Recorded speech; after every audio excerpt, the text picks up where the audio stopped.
Welcome to Leronomics Digital Indonesia, a special show for Indonesians in Bahasa Indonesia to help you grow, develop, and become a great leader.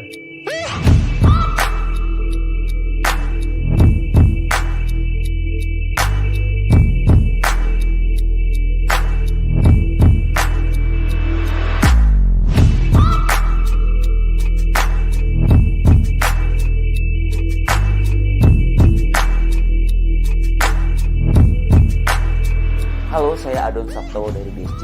Tidak ada jalan yang tertutup buat setiap orang yang mau berusaha. Melalui talenta bakat saya bermusik sejak 13 tahun. Belajar dan belajar. Update terus, lihat teknologi baru dalam dunia musik. Nama saya Simon Pian. Yang saya mau bagikan adalah jangan malas meyakinkan orang tentang ide-idemu.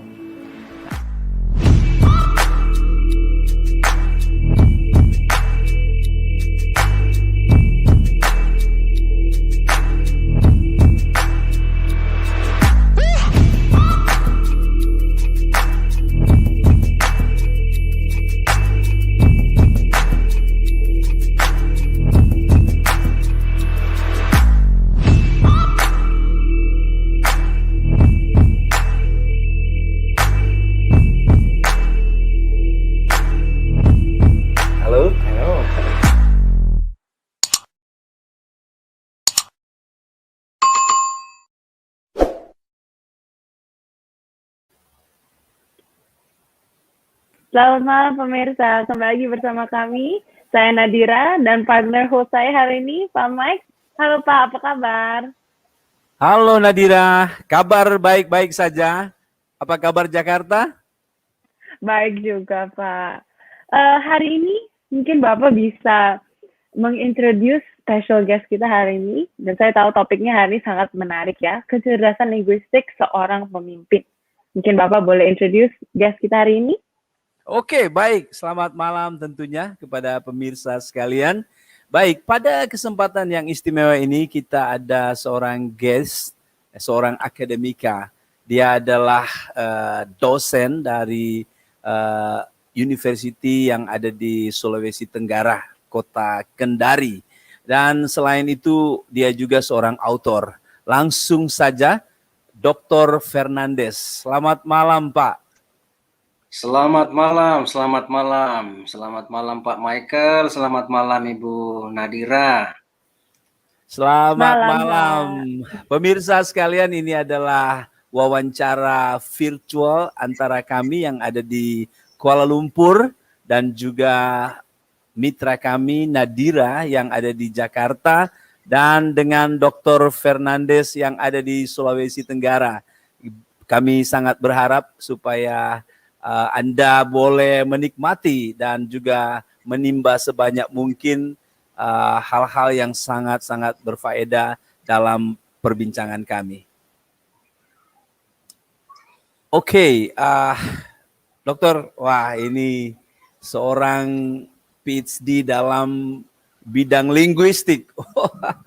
Dan tentunya sangat menarik. Pada malam hari ini kita akan membahas keterkaitan bidang linguistik ini dengan leadership. Wah, ini bagaimana ya? Biasanya seorang leader diam saja ya, yang penting wibawanya dan lain sebagainya. Tapi ini sesuatu yang menarik sebab ada kecerdasan linguistik di sana. Nah, oleh sebab itu sebelum kita akan mendengarkan penjelasan Bapak dalam hal ini, namun sebelumnya saya ingin bertanya tentang hal ini, Dok. Dok, Bapak seorang yang ahli di bidang linguistik dan ini menjadi kurios ya, satu keingintahuan saya ini. Mengapa Bapak sampai tertarik dalam bidang ini bahkan sampai pada level yang bisa disebut tertinggi dalam jenjang pendidikan, Pak? Silakan, Pak. Ya, baik. Jadi mungkin saya klarifikasi dulu di awal Pak ya. Jadi untuk kepakaran itu saya ilmu pendidikan bahasa. Nah, di dalam ilmu pendidikan bahasa itu ada spesifikasinya dan tentunya termasuk linguistik. Nah, seperti itu. Nah, jadi saya memang sejak SMA Pak itu sudah mengambil jurusan bahasa kelas 3 SMA. Lalu kemudian ya lanjut di perguruan tinggi khususnya di Diploma 3 itu saya mengambil memang bahasa Inggris. Lalu lanjut lagi di S1 pendidikan bahasa Inggris, di S2 pun juga pendidikan bahasa Inggris, dan di S3-nya itu di linguistik terapan. Seperti itu. Ya. Nah, saya sangat menyukai memang bahasa ini karena bagi saya bahwa bahasa itu hidup di dalam diri seseorang gitu. Kenapa dia bisa hidup? Faktanya pasti jelas menunjukkan bahwa setiap orang yang mendengarkan ujaran bahasa itu kognisinya pasti dipengaruhi, psikologinya pasti dipengaruhi. Dan di sini kita lebih mengacu kepada konsep bahasa yang digagas oleh Searle dan Austin ya tentang lokusi, ilokusi dan perlokusi seperti itu. Nah, lebih lanjut bahwa mengapa saya menyukai bahasa karena menurut saya bahwa bahasa ini tidak akan bisa membuat seseorang itu berubah ketika dia menolak diri untuk masuk atau mencemplungkan diri di dalam bahasa, dalam hal ini komunikasi. Sehingga apa yang orang dengar, apa yang orang ujarkan itu secara mutualis memang saling berpengaruh. Nah, ini tema tentang kepemimpinan, Pak. Jadi sangat erat kaitannya dengan yang namanya bahasa. Seperti itu, Pak. Semua orang, sadar atau tidak, pasti berkaitan erat dengan bahasa. Nah, untuk lebih lanjutnya nanti kita akan bahas khusus untuk domain linguistik itu sendiri. Demikian, Pak. Jadi memang bahasa itu memang sudah mempunyai tempat yang spesial di hati dokter ya. Betul sekali, Pak. Betul sekali. Dengan alasan bahwa kita dalam kehidupan tidak lepas daripada tingkat kemampuan berkomunikasi. Jadi memang harus mendalami dengan sebaik mungkin. Wah, luar biasa. Betul. Oke. Baik. Sebelum kita lanjut ke pertanyaan berikutnya, kalau misalnya penonton ada yang mau ada pertanyaan untuk Pak Fernandes, diajukan saja di komen. Nanti pada akhir sesi ini kita akan menjawab pertanyaan itu ya Pak, kalau misalnya ada waktu. Ya. Oke. Ya. Jadi saya akan lanjut, Dok, ke pertanyaan mengenai pentingnya kecerdasan linguistik bagi seorang pemimpin. Ya, jadi silahkan Dok, tolong menguraikannya ini. Silakan. Baik. Nah, sebelum kita mengaitkannya, tentu terlebih dahulu kita harus memahami asal muasal tentang kecerdasan ini, lalu kemudian nanti kita akan masuk kaitannya dengan linguistik itu sendiri.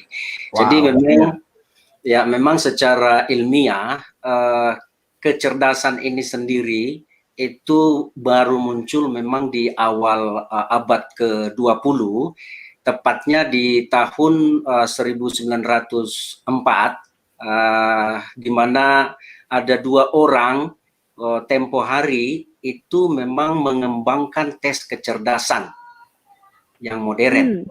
Nah, nanti di akhir abad ke-20 itu melalui Howard Gardner, tepatnya di tahun 1983, Gardner mengembangkan tes ya kecerdasan ini dengan cara yang lebih modern lagi. Jadi dia fokus kepada 8 modalitas atau 8 kecerdasan. Nah, salah satunya adalah kecerdasan linguistik ini. Seperti itu.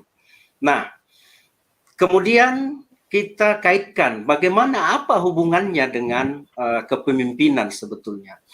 Nah, seperti kita ketahui bahwa pemimpin itu adalah orang yang secara etimologis ini ya, kita bahas bahwa pemimpin itu berada di depan untuk menjadi pemandu.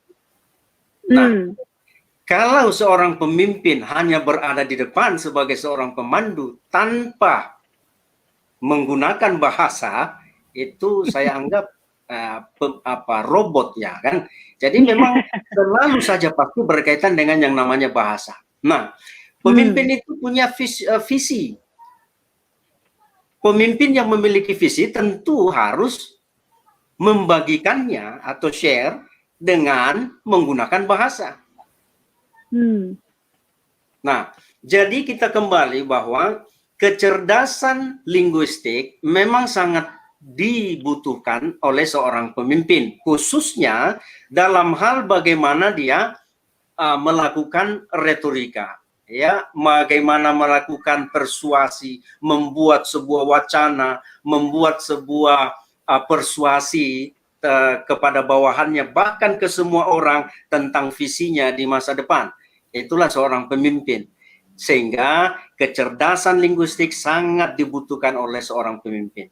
Nah, kemudian kecerdasan ini sendiri sebetulnya bukan hanya sebatas alat atau media bagi seseorang untuk melakukan dan terampil pada bidang atau hal-hal tertentu. Tetapi kecerdasan di sini sebetulnya merupakan konsep dan sekaligus sebagai sebuah objek. Nah, dikatakan sebagai konsep karena kecerdasan ini memang merupakan sebuah variabel yang dimaksudkan untuk memahami apa yang seseorang ketahui dan memahami keterampilan pada apa yang orang itu ketahui. Itulah yang dikatakan dengan sebuah konsep. Sedangkan dikatakan sebagai sebuah objek karena memang kecerdasan ini juga bisa dipelajari. Ya, bisa dipelajari. Seperti itu. Wow, luar biasa. Jadi jelas sekali setelah pemaparan ini memang ternyata seorang leader tidak lepas daripada kecerdasan linguistik. Karena bagaimana mau share visi, bagaimana mau memberikan motivasi kalau tidak memiliki kemampuan kecerdasan linguistik. Pak, apakah kemampuan kecerdasan linguistik ini selalu terkait secara komunikasi verbal atau juga non-verbal? Ya, nah di sini barulah kita masuk ke domain linguistik. Jadi secara umum kecerdasan linguistik itu para pakar mendefinisikannya sebagai bentuk kemampuan dan keterampilan dalam berbahasa, baik secara lisan maupun tulisan, plus menulis maupun berbicara. Itu secara umum. Namun, karena dikatakan kecerdasan linguistik, kita harus memahami apa yang sebetulnya dicakup oleh domain linguistik itu sendiri. Nah, secara keilmuan bahwa linguistik ini mencakup ada fonologi dan fonetik. Kedua, ada morfologi. Ketiga, ada sintaksis. 4, semantik. 5, pragmatik. Nah, inilah elemen dari linguistik.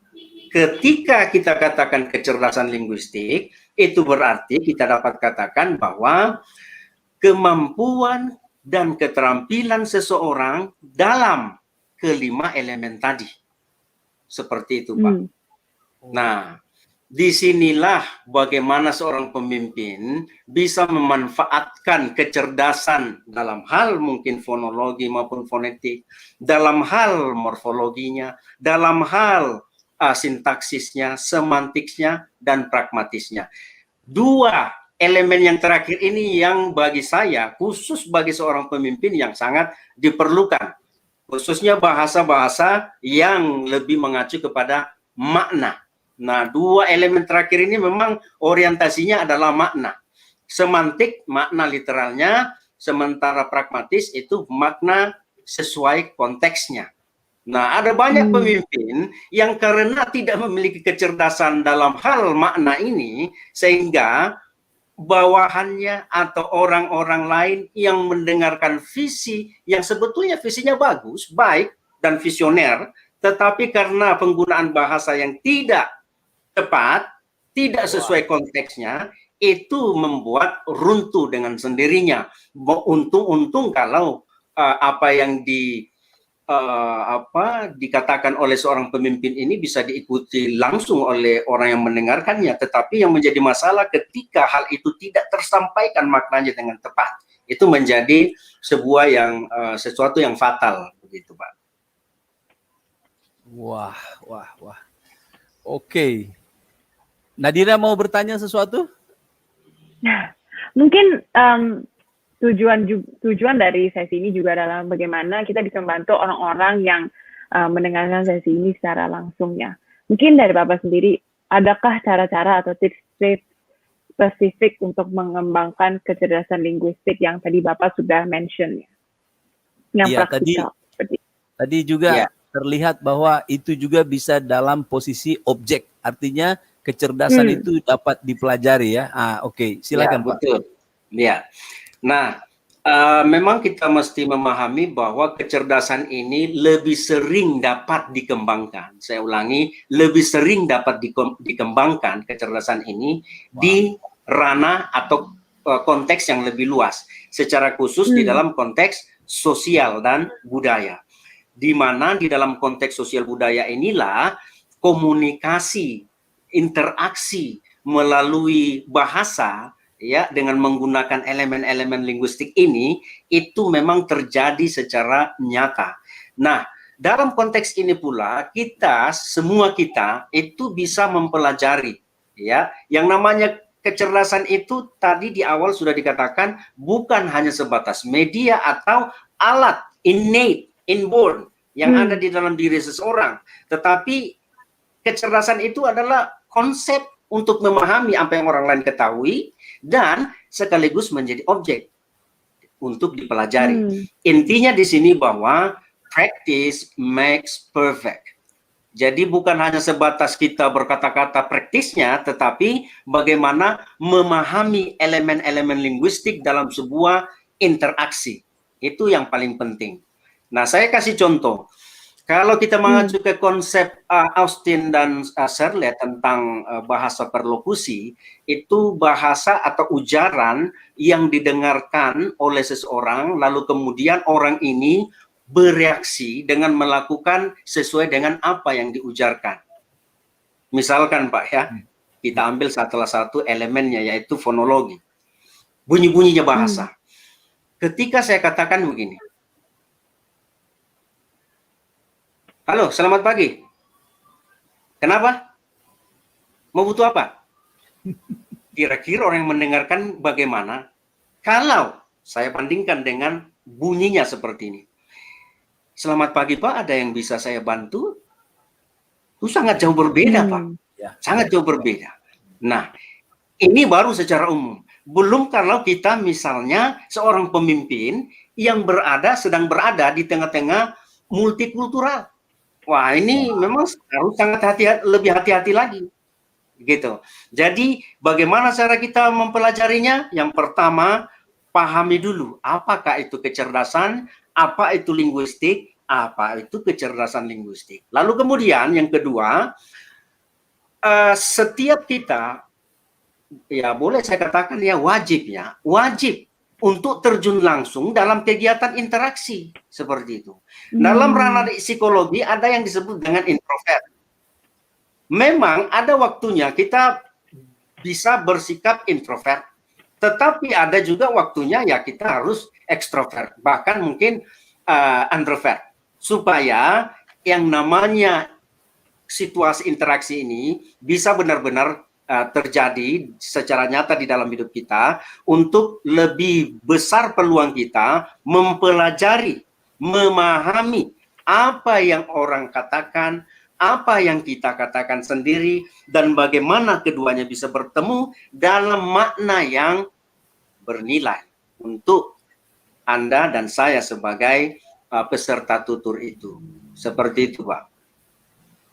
Wah, memang ini satu mata kuliah sekarang. Sedang mendapatkan 2 SKS ini. Pak, boleh Pak tanya sedikit ya, tadi Bapak bicara tentang introvert, ekstrovert, tapi juga Bapak bicara antrovert. Boleh dapat penjelasan sedikit tentang antrovert itu Pak? Ya, ini sebetulnya di ranah bidang psikologi. Jadi ada istilah introvert. Introvert itu artinya seseorang yang kecenderungannya itu lebih ke diri, ya, Betul. self. Ya. Itu. Self. Sementara kalau ekstro itu dia lebih Bereaksi, mengutamakan interaksi ke orang lain. Dia Betul. selalu mengekspos dirinya ke orang lain. Iya. Nah, Iya. yang ketiga, introvert ini itu gabungan di antara keduanya. Oh, itu gabungan. Nah, Oke. psikologi seseorang tadi saya katakan sangat berkaitan erat dengan bahasa, Pak. Di sini perlu kita pahami bahwa bahasa itu sanggup membangun dan meruntuhkan kognisi dan psikologi seseorang. Ini yang harus dipahami. Wah. Orang yang memiliki kecerdasan linguistik adalah orang yang tidak hanya saja memahami atau sebatas memahami apa itu kecerdasan, apa itu linguistik, apa elemen-elemen atau komponen linguistik, tetapi kecerdasan linguistik yang seutuhnya adalah ketika seseorang mampu membangun dan atau meruntuhkan kognisi dan psikologi seseorang melalui bahasa tentunya. Bahasa. Seperti itu, Pak. Bagaimana kalau kita melihat orator itu ya, di mana dia bisa membangun dan ya sebaliknya dia juga bisa menggunakan itu untuk meruntuhkan. Wah, itu kembali Betul. Bapak mengekspos itu dan wah itu semakin nampak betapa bahasa itu sangat-sangat lekat dengan seorang leader sebenarnya. Walaupun mungkin Pak ya, kadang-kadang itu tidak disadari oleh seseorang ya, seorang leader. Padahal sebenarnya dia sedang menerapkan pengetahuan atau ilmu kecerdasan linguistik.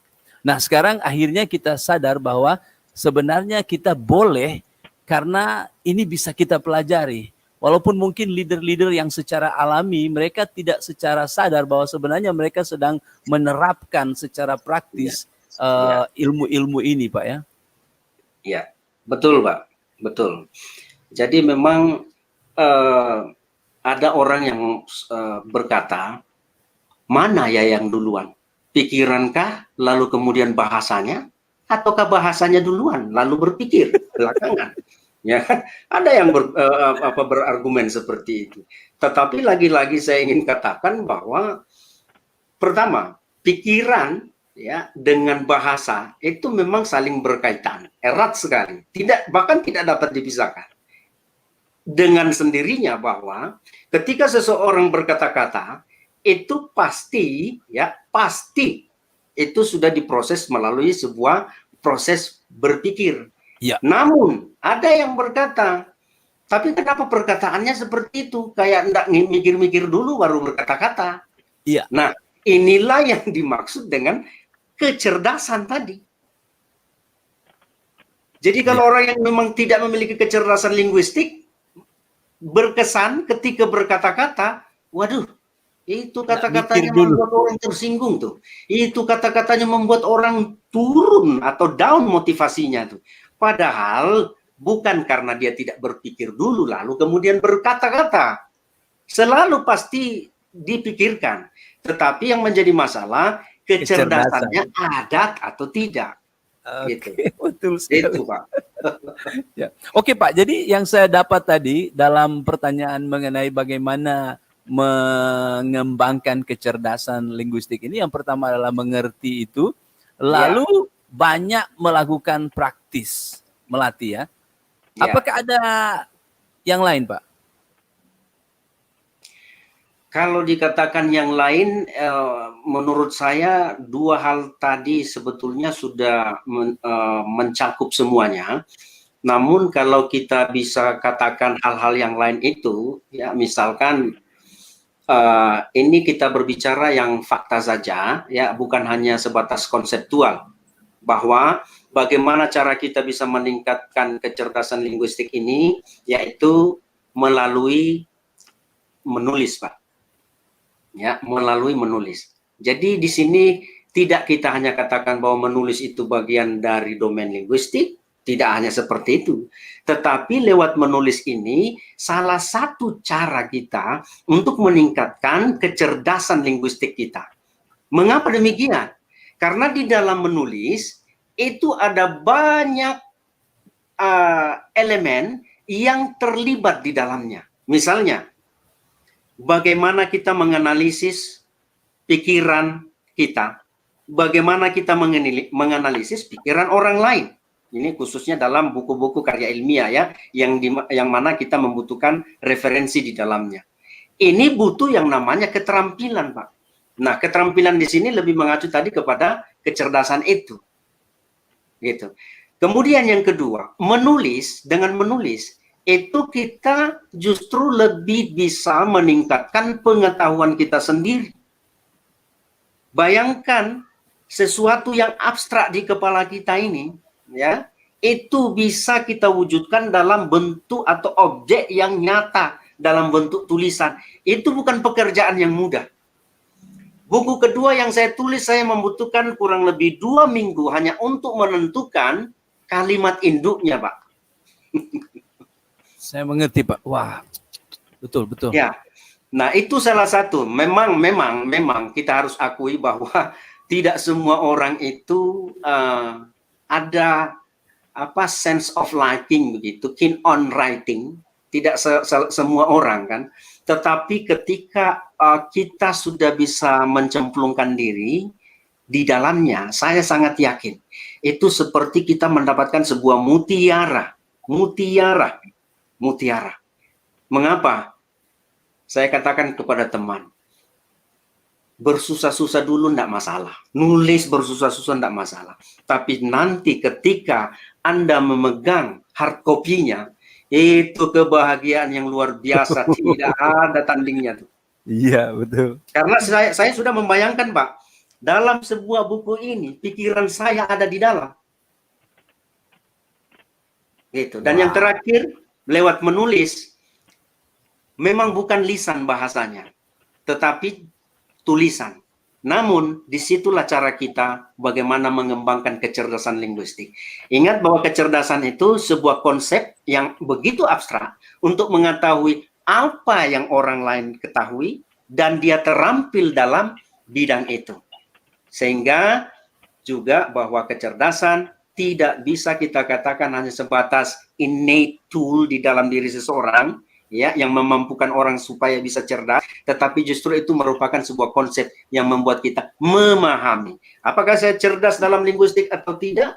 Bergantung. Bagaimana kita bisa mengetahuinya? Mari kita lihat ketika dia berkata-kata dalam situasi yang real di tengah-tengah masyarakat, bagaimana dia sampaikan visinya, bagaimana dia melakukan persuasi, bagaimana dia membangun sebuah wacana dan sebagainya. Disitulah baru kita melihat. Yang jelasnya, bahasa bisa membangun, bisa meruntuhkan apa yang orang sudah tanamkan, bangun di dalam kognisi maupun psikologinya selama bertahun-tahun. Seperti itu, Pak. Wah. Paling tidak ada 3 untuk hal-hal yang lainnya. Jadi itu terkait juga dengan ketajaman dia mengerti sosio masyarakat juga, Pak, ya? Betul, Pak. Betul. Karena di sini kecerdasan itu juga erat kaitannya dengan prinsip logika, Pak. Logika. Iya. Nah, betul. Jadi kecerdasan, ada orang katakan begini. Kecerdasan itu adalah dasar dari penalaran. Tapi bagi saya, logika adalah dasar. Itu yang harus dipahami. Logika adalah dasar bagi sebuah kecerdasan. Mengapa demikian? Karena logika itu adalah motor atau penggerak untuk sebuah proses penalaran. Ya. Sementara proses penalaran inilah yang melatih seseorang untuk mengembangkan kecerdasan itu. Seperti itu, Pak. Oke. Baik, sebelum kita menjawab pertanyaan dari viewer di YouTube ya, mungkin kita ada satu pertanyaan terakhir. Bagaimana Bapak menyikapi revolusi industri 4.0 ini dari perspektif seorang ahli bidang linguistik? Ya, kalau kita mengacu pada revolusi industri ya, baik itu Wah. 4.0 maupun 5.0 ya. Ada 5.0 ya, Pak? Sekilas, Iya. ya, sekilas lagi ini antara 4.0 dan 5.0 Iya. Iya. ini. Revolusi industri 4.0 ini kan munculnya itu di di tahun 2011 ya kan oleh Jerman. Nah, jadi dia lebih fokusnya itu ke machine learning, ya, artificial intelligence. Pokoknya everything is machine.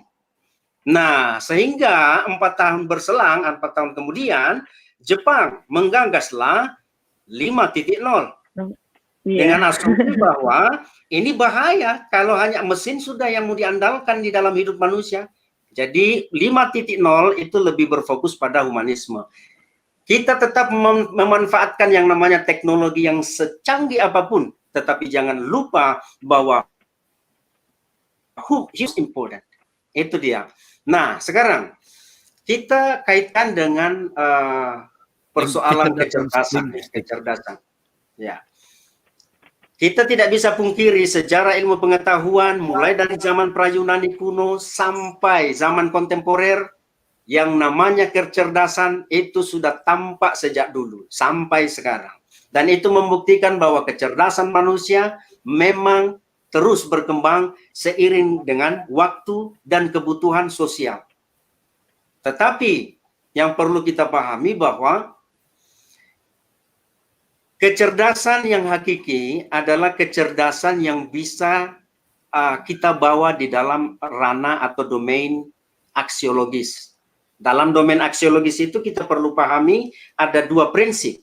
Yang pertama adalah bebas nilai dan yang kedua adalah terikat nilai. Secerdas apapun manusia, ketika 2 prinsip nilai ini dilupakan, ini sangat fatal akibatnya. Sangat fatal, Pak. Orang akan bisa semena-mena menggunakan kecerdasannya untuk kerusakan, untuk kebinasaan, dan sebagainya. Gitu. Ini kalau kaitannya dengan revolusi industri. Nah, linguistik sendiri, ya, baik itu dalam diri manusia, dan itu sudah paten kalau menurut saya, ya. Kalau Chomsky mengatakan memang itu innateness, ya, bahasa itu, linguistik itu, universal grammar. Tetapi kalau di dalam konteks revolusi industri, prinsip-prinsip linguistik itu sebetulnya masyarakat sadar atau tidak, itu sangat-sangat dibutuhkan. Di dalam teknologi, semua jenis teknologi, itu sangat saya yakin, walaupun saya tidak pakar di bidang teknologi, IT, tetapi saya ketahui bahwa prinsip linguistik minimal istilah sintaksis, itu mereka butuhkan. Tidak akan pernah bisa kita melihat bulan lalu rover NASA bisa mendarat di permukaan Mars jika tidak bisa dikontrol dari bumi melalui apa? Prinsip linguistik. Itulah yang tadi kita katakan, yang kita bahas di awal tadi tentang konsep perlokusi. Bagaimana sebuah perintah itu berpengaruh terhadap objek yang mendengarkan sebuah perintah bahasa itu. Nah, ini sangat dibutuhkan, Pak, di dalam teknologi, prinsip-prinsip linguistik. Sehingga lahirlah yang namanya machine learning, artificial intelligence. Itu semua ada prinsip linguistiknya di dalam, Pak. Sehingga buku yang kami tulis itu berjudul Mengembalikan Prinsip Bahasa dan Sastra sebagai Cara Berpikir Inovatif. Jika kita sebagai pemimpin ingin berinovasi, jangan pernah lupakan bahasa. Wow, ya, demikian, setuju, Pak. Pak. Betul sekali. Ternyata tidak lepas daripada linguistik ketika kita juga cemplung ke dalam revolusi industri, baik 4.0 ataupun 5.0 ya. 5.0.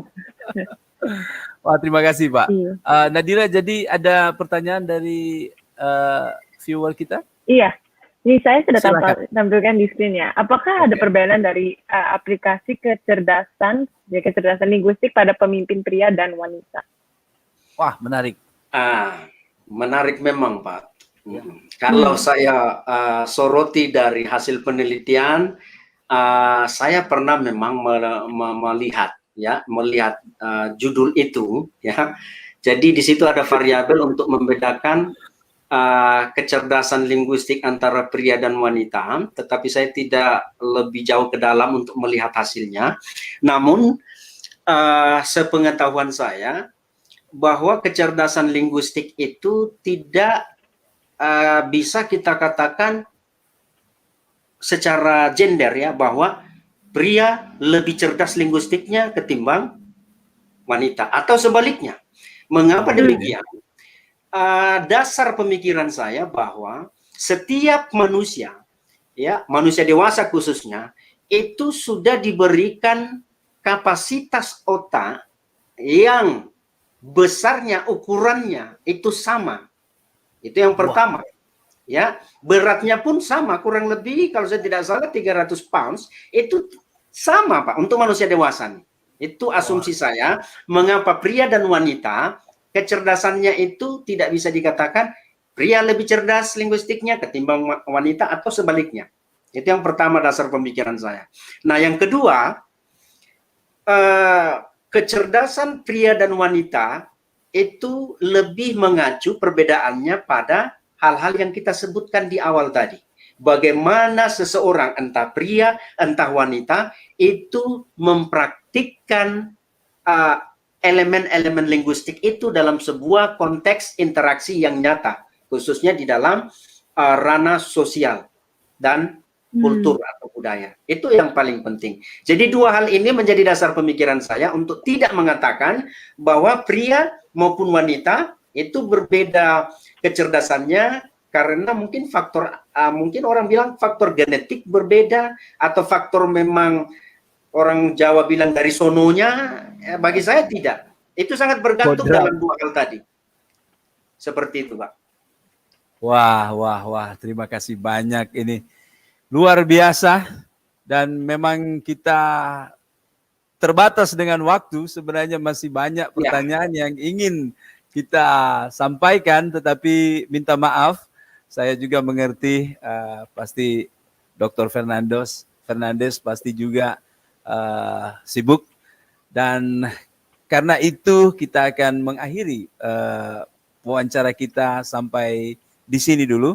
Satu hal yang saya lihat adalah ini kiranya memotivasi kita untuk jangan hanya berat sebelah. Tadi sudah dijelaskan 2 poin penting, yaitu bagaimana berusaha untuk memahami tentang kecerdasan linguistik ini.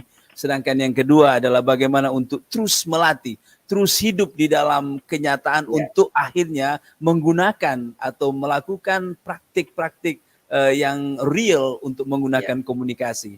Nah, kadang-kadang kita terlalu berat pada belajar terus, akhirnya kita tidak kena pada kondisi yang real, ya kan?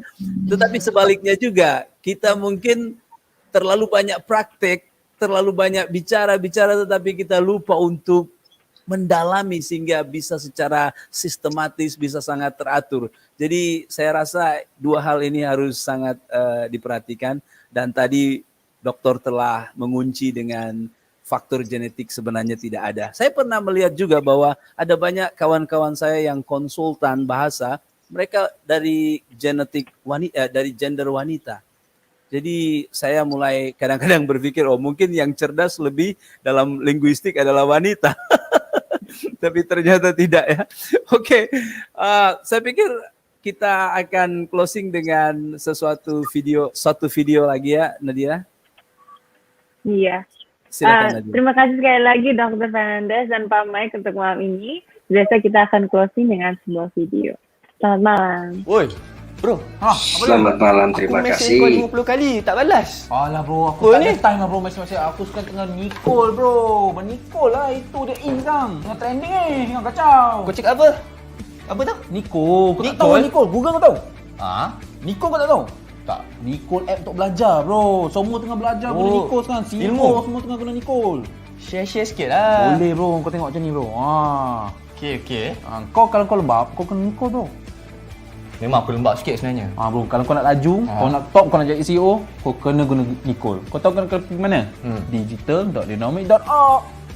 200 je bro tahun. Aku buat tu aku tak lembab dah Tak tahu bro kapasiti kau macam mana. Oh, Tapi aku macam aku tu. aku rasa Nicole ni boleh tolong kau lah bro. Okey, Confirm. okey. Ha. Berapa? RM200 je bro tahun. Boleh lah duit raya pakai Selamba bro. Ni kau tengok ni bro. Percaya bro, kau tengok ni. Ini daripada Howard bro. Power bro. Woi, memang cantik, apa cantik. ni? Jangan ambil aku nya. Okey. Aduh. Sorry. Aku teruja sangat lah. Ni tak apa kita tunggu sini.